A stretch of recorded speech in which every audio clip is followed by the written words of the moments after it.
ಕುಂಬಾರಕೊಪ್ಪಲು ಶಾಲೆಯಿಂದ ಬಂದಿದ್ದೀವಿ. ನನ್ನ ಹೆಸರು ನಂದಿನಿ. ನನ್ನ ಹೆಸರು ಯಶಸ್ವಿನಿ. ನನ್ನ ಹೆಸರು ಮಹಾಲಕ್ಷ್ಮಿ. ನಮ್ಮ ಯೋಜನೆ ಹೆಸರು ಸಂತೆ ಸಂಗಾತಿ. ನಮ್ಮ ಯೋಜನೆಯ ಥೀಮ್ ಎಕನಾಮಿಕ್ ಎಂಪವರ್ಮೆಂಟ್. ನಮ್ಮ ಫೋಕಸ್ ಏರಿಯಾ ಎಂಟರ್ಪ್ರನರ್ಶಿಪ್.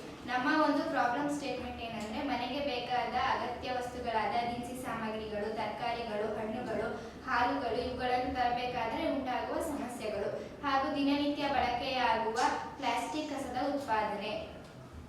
ಇದಕ್ಕೆ ನಾವು ಬಟ್ಟೆ ಬ್ಯಾಗ್ ಅನ್ನು ವಿನ್ಯಾಸಗೊಳಿಸಿದ್ದೇವೆ. ಈ ಸ್ಮಾರ್ಟ್ ಬ್ಯಾಗ್ಗಳ ಹೆಸರು ಸಂತೆ ಸಂಗಾತಿ. ಇವು 3 ರೀತಿಯಲ್ಲಿ ಜನರಿಗೆ ಸುಲಭವಾಗಿ ಸಿಗುವಂತೆ ಉದ್ದೇಶಿಸಿದ್ದೇವೆ. ಮೊದಲನೆಯದು ತರಕಾರಿ ಚೀಲ, ಅಂದರೆ ಹಸಿ ಹಸಿರು ಚೀಲ. ಎರಡನೆಯದು ಅನ್ನಪೂರ್ಣ ಚೀಲ, ಅಂದರೆ ದಿನಸಿಯನ್ನು ತರುವ ಚೀಲ. ಮೂರನೆಯದು ಅಮೃತ ಚೀಲ, ಅಂದರೆ ಹಾಲು ಅಥವಾ ಮೊಸರನ್ನು ತರುವ ಚೀಲ. ನಮ್ಮ ಬ್ಯಾಗ್ಗಳನ್ನು ಕೈಯಲ್ಲಿ ಹಿಡಿದುಕೊಂಡು ನಡೆದುಕೊಂಡು ಹೋಗಲು ಅಥವಾ ಕ್ಯಾರಿ ಮಾಡಲು ನಾವು ಹಿಡಿಕೆಗಳನ್ನು ಮಾಡಿದ್ದೇವೆ. ನಮ್ಮ ಬ್ಯಾಗ್ಗಳಲ್ಲಿ ಅನೇಕ ಪೌಚಸ್ಗಳು ಅಂದರೆ ವಿಭಾಗಗಳನ್ನ ಮಾಡಿದ್ದೀವಿ. ಅಂದರೆ ಇದು ಹಸಿ ಹಸಿರು ಚೀಲ ಅಂದರೆ ತರಕಾರಿ ಚೀಲ. ಇದರಲ್ಲಿ ನಾವು ಅರ್ಧ kg ಟೊಮೊಟೊ ಅಥವಾ ಹಸಿಮೆಣಸಿನ್ಕಾಯಿ ಏನು ಬೇಕಾದ್ರೂ ಇಡ್ಬೋದು. ಆದರೆ ಇಲ್ಲಿ ಇನ್ನೊಂದು ದೊಡ್ಡದಾಗಿರೋಂಥ ಜಾಗ ಇರೋದ್ರಿಂದ ಇಲ್ಲಿ ಕುಂಬಳಕಾಯಿ, ಹೀರೆಕಾಯಿ ಅಥವಾ ನುಗ್ಗೆಕಾಯಿಗಳನ್ನ ಇಡ್ಬೋದು. ಹಾಗೆಯೇ ಇದರಲ್ಲಿ ನಾವು ಫೋನ್ಗಳನ್ನ ಇಡೋದಕ್ಕೆ ಪೌಚಸ್ಗಳನ್ನೂ ಸಹ ಮಾಡಿದ್ದೀವಿ. ಇಲ್ಲಿ ಫೋನ್